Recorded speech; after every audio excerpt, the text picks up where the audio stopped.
Buenos días.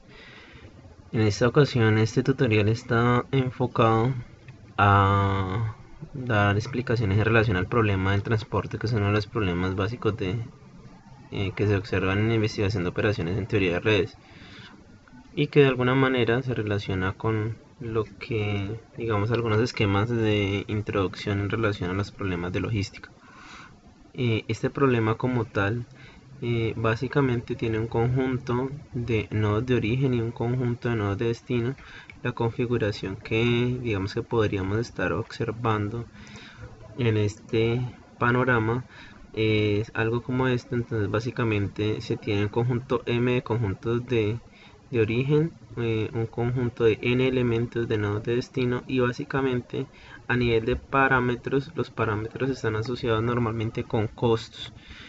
Los costos propiamente están representados por costos de transporte desde cada uno de los nodos de origen hacia cada uno de los nodos de destino. Entonces debería especificarse cuál es el costo por envío de cada unidad de producto desde el nodo 2, por ejemplo, hacia el nodo 3. Puede que, por ejemplo, se esté especificado en carga, en kilos, y no propiamente en unidad de producto. Pues ahí habría que propiamente verificar cuáles son las unidades de ese parámetro, pero básicamente ese parámetro me está indicando de que hay una proporcionalidad en las cantidades de envío. Entonces, por ejemplo, que si yo envío una carga con 5 me cuesta determinado valor, y si envío una carga con 10 productos el costo asociado sería el doble. Eso es básicamente, digamos, que la relación de proporcionalidad que se persigue. O que digamos que hay en el esquema que se está representando en este modelo de optimización. El objetivo que se requiere es minimizar el costo total de transporte, teniendo en cuenta que como restricciones se tienen que cumplir que todos los nodos de oferta suplan su oferta, es decir, que toda la oferta que puede brindar el nodo 1, por ejemplo, sea cubierta. O sea, que no haya, si este nodo 1, por ejemplo, tiene una capacidad de 1000 unidades, pues todas las 1000 unidades sean despachadas hacia todos los nodos. También como restricciones se tiene el hecho de que cada uno de los nodos de destino suplan su demanda. Entonces, por ejemplo, si el nodo 2 tiene una demanda total de 600, pues se supla la demanda de 600, y entonces todas las restricciones, tanto de origen como de destino, son restricciones de igualdad. Hay casos en los que los problemas no están balanceados. Los problemas de desbalanceo básicamente consisten en que la oferta total no es igual a la demanda total, en cuyo caso pues habría que agregar un nodo ficticio para poder realizar el balanceo. Entonces, por ejemplo, si en oferta total tenemos 1700 y en demanda total tenemos 2000, pues nos faltan aquí 300 en los nodos de origen para digamos que haya un equilibrio entre oferta y demanda. Entonces crea un nodo ficticio y se le carga esa demanda restante para llegar a los 2000. Sucede lo mismo en el caso contrario. Si los 2000 están en la oferta y tenemos 1500 en demanda, pues habría que agregar un nodo ficticio de demanda acá en el lado derecho, que me acumule o que me genere una carga o una demanda ficticia de 500. Este es, por ejemplo, un caso típico que se podría dar en el caso de los problemas de transporte. Entonces aquí se tiene un ejemplo con 3 puntos de 3 plantas que representan orígenes. Se tienen en Cleveland, en Detroit y Greensboro, y básicamente hay 4 centros de distribución: uno en Boston, otro en Atlanta, otro en San Luis y otro en Richmond. Los costos de transporte se están especificando aquí. Entonces, por ejemplo, cuesta 42 pesos enviar una unidad de producto desde Detroit hacia Atlanta. Cuesta 28 pesos enviar una unidad de producto desde Greensboro hacia San Luis. Solamente una. Y si se envían dos, pues el costo se va a duplicar, porque se asume proporcionalidad. Esas son propiamente la tabla donde me están identificando solo los parámetros. En esta parte de aquí, los parámetros de costos. En esta parte de acá, las ofertas asociadas a cada uno de los nodos de origen. Entonces Cleveland tiene una oferta de 1200, Detroit tiene una oferta de 1000, Greensboro tiene una oferta de 800, Boston tiene una demanda de 1100, Richmond una demanda de 400, Atlanta una demanda de 750 y San Luis una demanda de 750. Este es el esquema a nivel de grafo de esa red. Entonces básicamente aquí si observamos se tienen estas variables de decisión en verde, que son digamos que todos los posibles flujos que hay desde cada uno de estos nodos de origen hacia este nodo de destino en particular, también hacia este segundo nodo de destino, lo mismo con el tercero y lo mismo con el cuarto. Entonces si revisamos aquí, esto sería un problema donde existen 3 por 4, 12 variables, y esas 12 variables estarían representadas por los flujos que hay desde cada origen hacia cada destino. Normalmente esas variables son enteras porque no se pueden enviar. Normalmente estamos hablando de variables discretas y normalmente no son toneladas o kilos, sino por ejemplo unidades indivisibles. Entonces 5 productos, 9 productos, 10 productos. Esto que estamos representando aquí en los arcos son los costos que están relacionados con el envío de mercancía por unidad de productos desde el nodo de origen hacia el nodo de destino.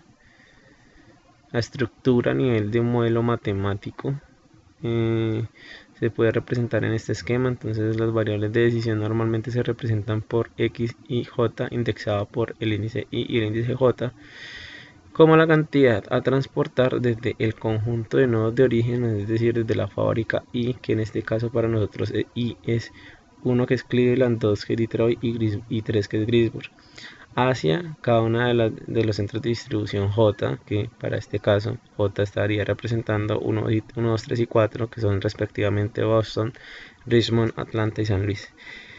La idea entonces es minimizar el costo total de transporte, sujeto a el hecho de que se tienen que cumplir los conjuntos de restricciones que me identifican que la cantidad de transportar desde la fábrica sea igual a la oferta de la fábrica y la cantidad de recibir por la distribuidora desde todos los nodos de origen sea igual a la demanda de la distribuidora. Entonces básicamente a nivel de restricciones lo que se tendría que estar observando es que estas 4 variables propiamente deberían ser iguales a la oferta de este nodo de aquí. Las 4 variables siguientes, que son x21, x22, x23, x24, deberían ser iguales a la oferta de Detroit, porque el problema está balanceado. Balanceado porque 1200, 1000 y 800 estaría dando 3000. Y si sumamos 1100 con 400, 750 y 750 nos darían los mismos 3000. Entonces no hay necesidad de agregar nodos ficticios. El problema está balanceado y por tanto, entonces tanto las restricciones en todos los nodos de origen como en todos los nodos de destino, las sumatorias de esos arcos deberían ser iguales a ya sea la capacidad o la demanda del nodo respectivo. Si observamos la estructura completa, este sería digamos que el esquema general del modelo matemático. Entonces se minimizan los costos, hay un conjunto de restricciones asociadas a cada uno de los nodos de origen, en este caso 3 nodos de origen para que se cumplan las restricciones de oferta, y hay unas restricciones de demanda, una asociada para cada punto del destino. Entonces por ejemplo revisemos esta, x13, x23 y x33. Entonces lo que viene desde la planta 1 hacia 3 más lo que viene en la planta 2 hacia 3 más lo que viene en la planta 3 hacia el nodo 3 tiene que ser igual a la demanda de ese nodo 3, que son 750. Las variables asociadas a naturaleza de estas mismas de las variables o restricciones que ocasionalmente se llaman restricciones obvias serían que propiamente todas estas variables pueden ser positivas, aunque digamos que en el panorama nosotros también las podemos estar especificando como variables enteras, además de adicional al hecho de que fuesen mayores o iguales que 0, también digamos que especificar que sean enteras. Este es el esquema general. Entonces vamos a hacer digamos que 2 esquemas, uno para identificar una solución inicial que me sirva para arrancar el método simple, y vamos a hacer un segundo tutorial donde en el segundo tutorial vamos a identificar cómo, partiendo de una solución inicial, llegamos a la solución óptima. La configuración del problema tipo está mostrando 3 nodos de origen que se llaman silos y 4 nodos de destino que se llaman molinos. Los silos tienen una oferta de 15, 25 y 10 respectivamente. Los molinos tienen una demanda de 5, 15, 15 y 15 respectivamente. Los costos como tal de envío por unidad de producto desde cada nodo de origen hacia cada nodo de destino se especifican en la parte superior derecha de cada recuadro. Entonces, por ejemplo, este 9 de aquí quiere decir que cuesta 9 pesos enviar una unidad de producto desde el nodo de origen 2, desde el silo 2, hacia el nodo destino 3, el molino 3. Esto que estaríamos representando en la parte inferior izquierda de cada recuadro, pues aquí lo estamos representando por ahora con la variable, pero propiamente lo que coloquemos en este campo va a corresponder al flujo que vamos a tener en esa solución. Por ejemplo, si aquí colocamos un 5, entonces quiere decir que existirían 5 unidades de producto a enviar desde el nodo 2 hacia el nodo 3. El punto cuál es, que para poder arrancar un problema en la estructura de un tablero simplex, o con lo que vamos a estar mostrando más adelante, que vamos a llamar método de los multiplicadores, debemos tener una solución. En realidad no necesariamente partiendo de los 3 métodos que vamos a mostrar, puede ser cualquiera me podría servir, pero tiene que tener unas características importantes. Las características importantes, ¿cuáles son? Primero, que sea factible, es decir, que la suma de estas variables en las filas sea 15, la siguiente sea 25, la siguiente sea 10 y la suma de las variables en las columnas sea de este 5, de este 15, de este 15 y de este 15. Eso quiere decir que sea una solución que sea factible, que me cumpla tanto condiciones de oferta como con condiciones de demanda. Lo segundo es que tiene que existir m más n menos 1 restricciones o variables básicas. Bueno, en este caso digamos que estaríamos llamando variables básicas.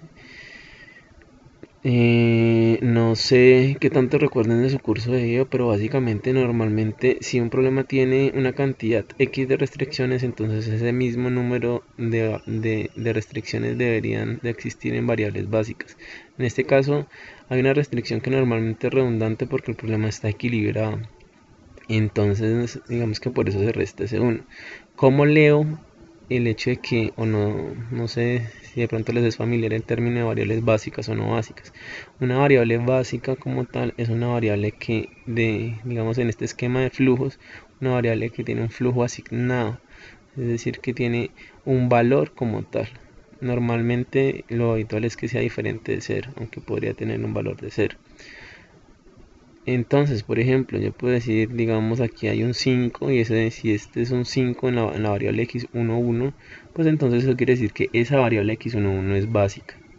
Yo debería estar identificando entonces que para este problema m es 3, hay 3 nodos de origen, n es 4, hay 4 nodos de destino, entonces 3 más 4, 7 menos 1, 6. Tienen que existir 6 variables básicas. Entonces yo tengo que, adicional a dar una solución que me cumpla las restricciones de oferta y demanda, hacerlo llenando solamente 6 recuadros. Siempre tiene que, en cada o cualquier solución, me tiene que cumplir el hecho de que tenga 6 recuadros. ¿Para qué? Para que tenga entonces el esquema de la configuración para poder trabajar con la estructura de un modelo tipo simplex y aplicar el método de los multiplicadores. Ya propiamente en el esquema habitual de transporte. Entonces, lo que vamos a identificar es cómo genero soluciones iniciales que me cumplan con esas características por estos 3 métodos que ya supongo algunos han visto.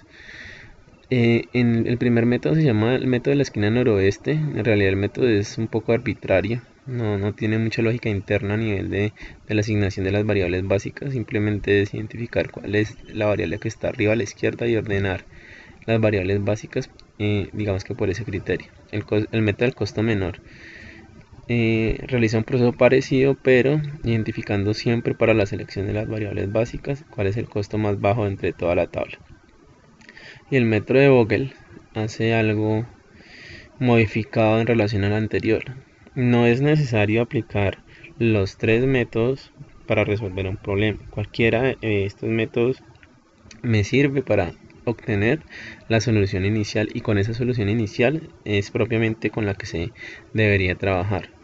Normalmente muchos autores recomiendan de que el método de Vogel sea aplicado por el hecho de que normalmente, más no necesariamente siempre, se obtienen soluciones mejores. Quiere decir que tal vez el método de la esquina noroeste no tenga soluciones inmediatas tan buenas como aquellas que se obtendrían por el método de Vogel. Pero si empezamos por cualquiera de los tres, pues vamos a llegar finalmente siempre al mismo punto. El punto es que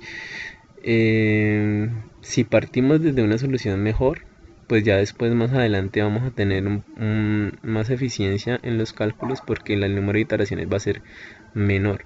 Lo ideal sería que partamos de la mejor solución inicial posible, pues para que encontremos más rápido la solución óptima. Entonces pues sería importante revisar los tres métodos como para entenderlos, y luego cuando se aplique que se utilice uno de ellos y posteriormente se utilice el método de los multiplicadores para resolver. Si es como recomendación general, la recomendación general de muchos autores se radica solamente en aplicar el de Vogel y luego el del método de los multiplicadores.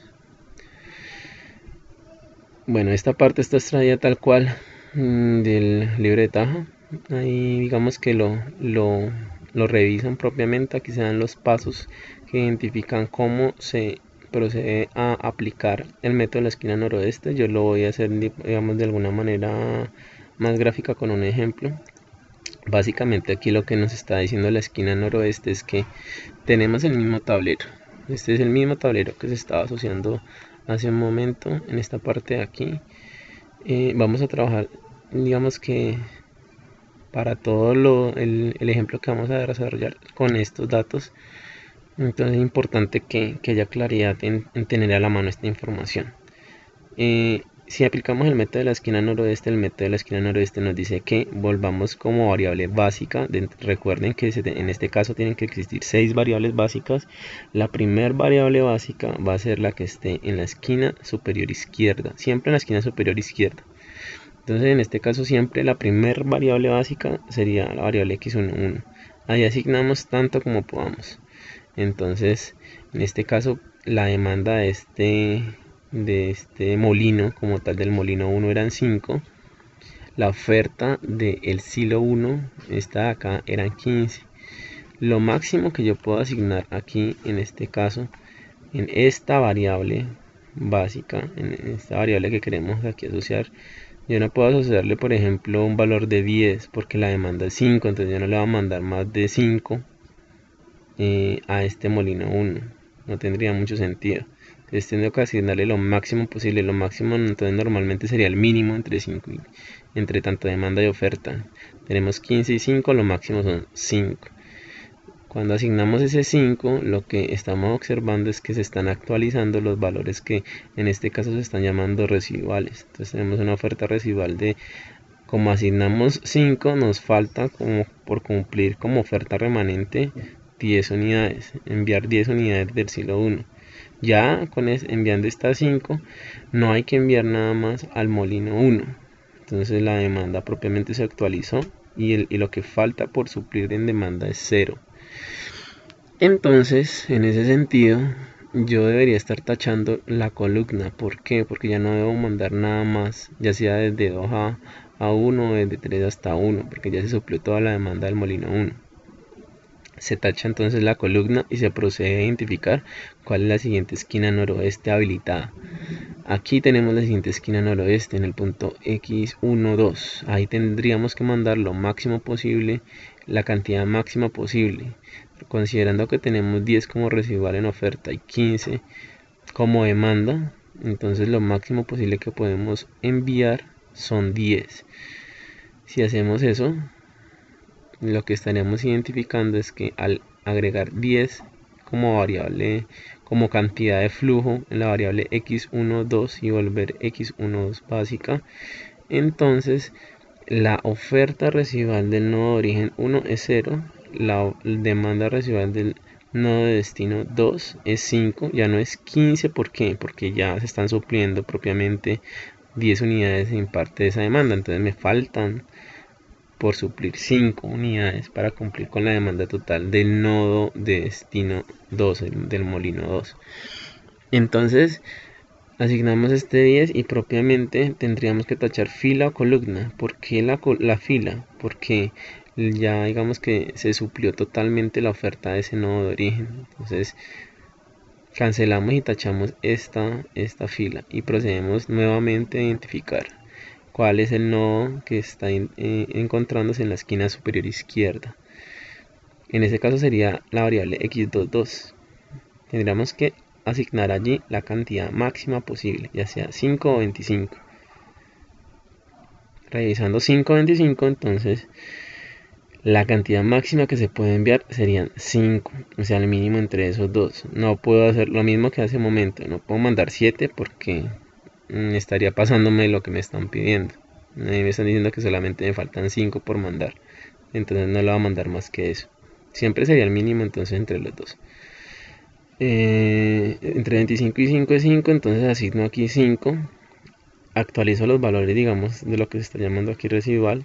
Todo ese proceso lo puedo hacer en el mismo tablero. El punto es ser organizado y tener en cuenta que al final esa solución tiene que cumplir las dos características básicas: que cumpla condiciones de factibilidad por oferta y demanda y que existan 6 variables que sean básicas. Eso es lo que necesitamos. Si encontramos eso, digamos que partimos al hecho de que tenemos la configuración inicial para poder arrancar el problema.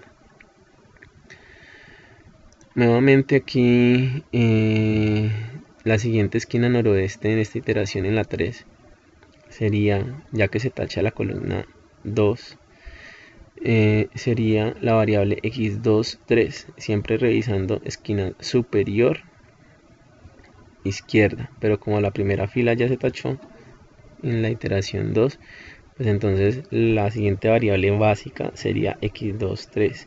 Lo máximo que podemos asignar es el mínimo entre 15 y 20. Entonces 15. 15 sería la variable x23. En este momento entonces actualizamos los valores residuales de oferta y demanda. Es decir, que al 15 anterior que teníamos acá le restamos 15. Tenemos este 0. Y al 20 que teníamos acá le restamos 15. Tendríamos este 5 aquí. En este momento como tal, en esta iteración 4 tenemos 1, 2, 3, 4 variables básicas, faltan 2. Digamos que eso tiene que estar muy claro porque nuestro objetivo es llegar a completar 6 variables básicas y que se cumplan todas las condiciones de factibilidad en términos de oferta y demanda. Si lo hacemos organizado, eso pues vamos a llegar a eso. Aquí asignamos, y como asignamos este 15, se tacha la columna porque la demanda residual es nula. La siguiente variable básica sería la esquina superior izquierda. En este caso solamente nos quedaría, pues tenemos dos posibilidades, sería esta acá, aquí 2, 4. Asignamos lo máximo posible, que es el mínimo entre 5 y 15, pues propiamente entonces acá sería 5 en la variable x2, 4. Cuando hacemos eso, actualizamos nuevamente los valores de, digamos, que la demanda que queda, la restante y la oferta restante. En este caso sería la oferta restante 0, ya se suplió toda la oferta de el silo 2, pero falta por suplir demanda de el molino 4. Entonces digamos que tachamos la fila 2. Y la siguiente esquina noroeste sería la última celda que nos queda, es que propiamente sería esta de aquí, y pues asignamos a ella lo único que nos falta, que son 10. Como el problema estaba equilibrado, entonces aquí estamos observando que nos falta 10 tanto para que se anule fila y columna. Al asignar 10, entonces todos los remanentes que faltan para suplir algo son todos nulos. Resumiendo todas estas iteraciones y todos estos cuadros que estamos desarrollando aquí, llegamos a, digamos, este esquema que está en esta última matriz. Entonces aquí nos está diciendo: mande 5 unidades de producto desde 1 hasta 5, 10 unidades de producto desde 1 hasta 2, 5 unidades de producto desde 2 hasta 2, 15 unidades de producto desde 2 hasta 3, 5 unidades de producto de 2 a 4 y 10 unidades de producto de 3 a 4. Si quisiéramos revisar cuál es el costo que me genera esta solución en particular, pues entonces tendríamos que tomar 5 por 10 más 10 por 2 más 5 por 7 más 15 por 9 más 5 por 10 más 10 por 18. Ese sería el costo total de transporte de esta solución, que si bien es una solución, no necesariamente es una buena solución o lo que queremos que es la solución óptima. Simplemente es una solución. Buena o mala, porque de alguna manera fue algo arbitrario el hecho de estar seleccionando siempre la de arriba a la izquierda. Simplemente es algo que cumple con condiciones de factibilidad, o sea que se puede dar, pero puede que sea un poco costoso. Entonces tendríamos que revisar pues propiamente cuál es la solución óptima. Ese era el método de la esquina noroeste. El siguiente método es el método del costo menor, que básicamente consiste en lo mismo, pero ¿cuál es la diferencia? La diferencia es que la selección de las variables básicas radica en seleccionar como variable básica aquella que tenga el costo más bajo, y eso es de pronto algo más razonable. No necesariamente este método siempre va a dar mejores soluciones iniciales que el anterior, pero intuitivamente tiene sentido de que eso pase regularmente, porque ya es un procedimiento que está mejor estructurado en términos de que lo estamos haciendo con una lógica específica que es razonable. Entonces aquí el menor valor de toda la tabla era revisando solo los costos, o sea, los que están en la parte superior derecha, el que corresponde a la variable x1, 2. Allí asignamos lo máximo posible, 15. ¿Por qué 15? Porque este valor antes era 15 y este valor antes era 15. Asignamos lo máximo posible, que es 15. Actualizamos los valores de los, digamos, de lo que queda como remanente o residual, y tachamos, pero entonces aquí pasa algo importante. Tachamos solamente una fila o una columna. En este caso podríamos tachar las dos y eso no sería válido, porque alguien podría pensar en que se tacha tanto la fila como la columna. Si hacemos eso, más adelante no vamos a obtener las 6 variables básicas que necesitamos. Lo que va a pasar en este caso, de que en este caso particular, en donde encontramos que podemos tachar tanto fila como columna, es que más adelante vamos a encontrar una variable básica igual a 0. Más adelante observamos por qué. De manera arbitraria, yo podría estar tachando fila o columna. En este caso en particular se tachó la fila. Entonces, siguiente iteración. Entre todo lo que está aquí abajo yo tengo que identificar cuál es el costo más bajo. El 4 es el mínimo entre todos estos valores. Entonces la siguiente variable básica va a ser x31. x31 yo la debería tomar como básica, y entonces le debería asignar el valor más alto posible. Entre 5 y 10 el valor más alto posible propiamente serían 5. Este valor de aquí. Actualizo entonces los residuales. Aquí ya no me queda por suplir nada, aquí me falta por suplir 5. Tacho la columna porque aquí se me canceló y lo tengo como nulo en el residual, y vuelvo a seleccionar la siguiente variable básica. En este momento tengo 2 variables básicas, me faltan 4. La siguiente, acá tengo este valor de 7, esa sería la siguiente variable básica, y lo que le debería estar asignando es o 0 o 25. ¿Qué pasa? Encontramos una variable que es básica, pero que pues propiamente esto se llama una solución degenerada. Uno no esperaría que si una variable es básica, pues se tuviera básica a nivel de 0. De todas las variables que no son básicas, las otras serían, si revisamos aquí, serían 3 por 4, 12, 12 menos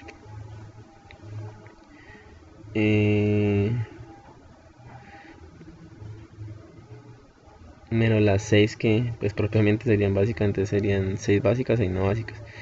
Uno esperaría que 6 tuvieran, las no básicas, que son 6, tuvieran el valor de 0, y las otras básicas tuvieran un valor diferente de 0. En este caso es algo como un poco extraño, porque hay una variable básica que tiene un valor de 0 estrictamente. Eso se llama una solución degenerada.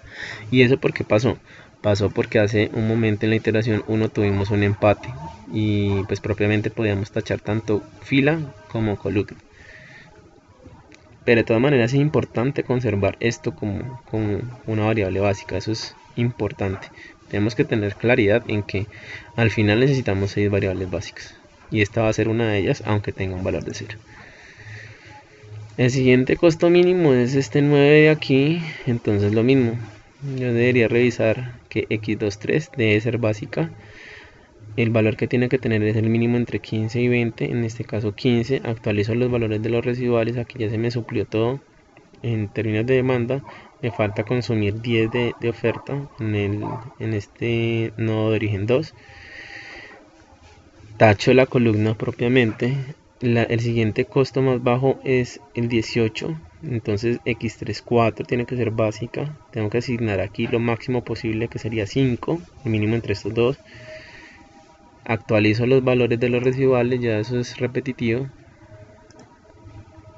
Me quedan 5 y ya no me queda de otra sino asignar los 10 en la siguiente, digamos la única variable que todavía no se ha tocado. El único recuadro que no se ha tocado es este. Y aquí, ¿qué observamos? Digamos que lo que tenemos, este recuadro de aquí nos está generando como el resumen de todo lo anterior. Entonces lo que se observa en verde claro propiamente son todas las variables básicas. Por ejemplo, x11 no es básica, o sea que ese valor es nulo, no hay flujo. x13 no es básica, lo mismo, x14 no es básica, entonces no hay flujo. Las que son básicas son x12, x22, x23, x24, x31 y x34. También podríamos identificar cuál es el costo total. El costo total serían los 15 por 2 más 0 por 7 más 5 por 4 más 15 por 9 más 10 por 20 más 5 por 18. Creo en este problema en particular, esta solución que se encuentra es mejor que la que estamos obteniendo con el método de la esquina noroeste. Entonces pues este método de alguna manera es más eficiente para evitar más adelante más iteraciones si partiéramos desde la otra solución. El método de Vogel propiamente se está mostrando aquí tal cual como en las instrucciones que se muestran en el libro de Taja. Propiamente aquí me hablan de unas penalidades, pero pues lo mismo, esto se lo revisan. Yo voy a entrar más a la explicación del paso a paso que se tiene que seguir con el mismo ejemplo. Entonces en el mismo ejemplo me están diciendo, bueno, este va a ser básicamente lo mismo, pero la forma en la que va a seleccionar las variables básicas va a ser diferente. Primero tengo que entender que tengo que calcular unas penalidades y sobre esas penalidades me van a servir para buscar cuál va a ser la variable básica que vamos a obtener. ¿Cómo calculo las penalidades tanto en filas como en columnas? Las calculo como la resta entre los dos valores más bajos de toda la fila o de toda la columna. Por ejemplo, este 8 sería la resta entre los dos valores más bajos de esta fila. Los más bajos son 10 y 2. La resta entre esos dos elementos es 8. En la siguiente, los dos más bajos son 9 y 7, la resta es 2. En la siguiente, los dos más bajos son 14 y 4, la resta es 10. Si lo miro a nivel de columnas, los costos más bajos por columna serían 10 y 4, la resta es 6. En la segunda columna 2 y 7, la resta es 5. En la tercera columna 16 y 9, la resta es 7. En la cuarta 11 y 18, la resta es 7. Ya se identificaron todas las penalidades. Esas penalidades yo no las voy a utilizar sino solamente para ubicar a qué variable voy a tomar como si fuese una variable básica. ¿Cuál es el procedimiento? Ya tenemos identificadas todas las penalidades. Seleccionamos la penalidad más alta. En este caso la penalidad más alta corresponde a este 10. Y este 10 está asociado con toda esta fila. ¿A qué variable de estas 4 tomamos como variable básica? Ya seleccionamos toda la fila. Lo que nos dice ese criterio es que tenemos que seleccionar aquella que tenga el elemento de costo más bajo. Entonces, ¿para qué nos sirvió las penalidades? Para seleccionar toda la fila como que una de estas variables se va a encontrar como variable básica. ¿Cuál de estas 4 tomar? Aquella que tenga el costo más bajo, en este caso x11. Volvemos a hacer el mismo procedimiento de ahí en adelante. Entonces el esquema es lo mismo. Se selecciona aquí lo máximo posible. 5, ¿por qué? Porque la oferta del nodo inicialmente eran 10 y la demanda del nodo destino inicialmente eran 5. Entonces no le pueden mandar más de 5, sería el mínimo entre 10 y 5. Se asignan las 5, se actualizan los residuales, aquí en este caso serían 0, en este caso de acá serían 5, lo demás se mantiene igual. Y se realiza el mismo procedimiento. Entonces esa es la primera iteración. La segunda iteración es lo mismo, pero aquí que observamos, como se tacharon esta columna de aquí completa, entonces las penalidades se tienen que recalcular. En este caso la penalidad de la primera fila serían la resta entre los dos elementos más bajos, porque el 9, 11 menos 2, porque el 2 de acá, 9 menos 7, porque el 2 del siguiente, ya no es 10 como antes, ¿por qué no? Porque antes se tomaba los dos más bajos que eran este 14 y este 4, ahora este 4 no aplica, se tienen que tomar los dos más bajos que serían 14 y 16, la diferencia son 2. Los valores de la columna 2, 3 y 4, esos sí son los mismos porque se mantienen los mismos elementos tal cual. Lo único que se tachó fue la primera columna.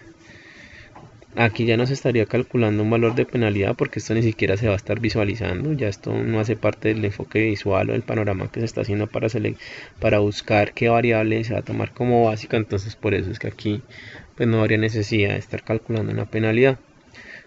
Ya el procedimiento se vuelve también aquí muy repetitivo, es un algoritmo y es aplicar unos pasos. Se selecciona la penalidad más alta es 9. Eso corresponde a la primera fila. Dentro de la primera fila seleccionamos el costo más bajo. El costo más bajo es 2, que está asociado con la variable x12. Volvemos x12 variable básica. Asignamos en esa variable lo máximo posible. Lo máximo posible es 15. Cuando asociamos 15, pues por el hecho de que teníamos 15 tanto en oferta como en demanda, actualizamos los valores de los residuales, o sea, lo que queda como remanente, y aquí nos encontramos lo mismo que nos encontrábamos ahorita con el otro método. Entonces ya tenemos aquí que se suple tanto demanda como oferta totalmente, entonces podríamos anular fila o columna. En este caso se selecciona de manera arbitraria la fila. Si se hace con la columna, pues también está bien. El punto sería ser consistente en el procedimiento y tener muy claro lo que he repetido ya varias veces. Tendríamos que tener al final, en este caso, en general, m más n menos 1 variables básicas. En este caso son 6 variables básicas que necesitamos y se deben cumplir con las condiciones de factibilidad del problema. El procedimiento se sigue haciendo de la misma manera. Aquí se recalculan otra vez las penalidades. Si revisamos aquí en las otras dos iteraciones se había anulado la primera fila, la primera columna, que es lo que se está sombreando en verde por ahora. Aquí se recalculan las penalidades, ya no habría necesidad de calcular la penalidad de la primera fila ni la penalidad de la primera columna. Este 2 sería entonces 9 menos 7, este 2 de aquí sería 16 menos 14, este 7 que está aquí sería 14 menos 7, el 7 de acá 16 menos 9, el 2 de acá 20 menos 18. Dentro de estos restantes, esas penalidades restantes, Vogel nos dice que vayamos a el máximo valor, que está tanto aquí como aquí. ¿Cuál de los dos elegimos? Cualquiera. ¿El 2 o el 3? Aquí se está eligiendo el 2 porque de manera arbitraria se está asociando la selección de esa columna, pero se hubiera podido hacer lo mismo con el 3. Si se selecciona el 2, se tiene que asociar que vamos a tomar la segunda columna y solamente podemos tomar una de estas dos como variables básicas. ¿Cuál de las dos? La que tenga el costo más bajo, 7. Aquí esta la tomamos como básica y le asignamos lo máximo posible. Lo máximo posible en este caso sería propiamente 0, ya no hay nada para asignar allí. Si recuerdan hace un momento lo que estaba pasando es que se estaba supliendo totalmente la demanda tanto de origen como de destino. Propiamente aquí nos estaría enviando nada, no se puede enviar los 25. ¿Por qué no? Porque aquí me está diciendo que la demanda de este nodo 2 ya está, se suple totalmente, entonces yo no le voy a mandar más por aquí. A pesar de que tengo oferta, ya no tengo demanda propiamente para este punto en particular. Se sigue el mismo procedimiento, ya lo demás es repetitivo. Entonces pues aquí está pasando lo mismo con la iteración 4, la 5, la 6. Ustedes siguen el mismo esquema. Ya yo creería que lo demás es repetir lo mismo que se está diciendo. revisen cómo se generan las penalidades en cada iteración, revisen cómo se seleccionan las variables básicas, cómo se obtiene cada uno de los pasos para que finalmente se llegue a esta tabla. En esta tabla básicamente lo que tenemos es la configuración de esta solución inicial, que es la que nos está sugiriendo Vogel. ¿Cuál de las tres es mejor? Tendríamos que revisar cuál es el costo. Entonces 5 por 4 más 0 por 7 más 15 por 2 más 15 por 9 más 10 por 20 más 5 por 18. Y con eso como podríamos comparar qué está pasando con los tres métodos. Pero insisto aquí, no necesariamente en todos los problemas entonces tendrían que aplicar los tres métodos. Con aplicar cualquiera de los tres es suficiente, aunque la recomendación siempre es que se haga por el método de Vogel para que se obtenga una solución mejor. No necesariamente Vogel siempre va a dar la mejor solución inicial, no necesariamente, pero uno pensaría intuitivamente de que lo más probable es que mejore soluciones iniciales. Y entonces eso es bueno también porque después va a significar menos cálculos más adelante. Lo último por decir aquí es que efectivamente este tablero de acá de resumen está cumpliendo con las condiciones que se quieren. O sea, si sumamos la columna, la primera, la demanda es 5 efectivamente, la segunda columna es 15, la tercera es 15, la cuarta es 15.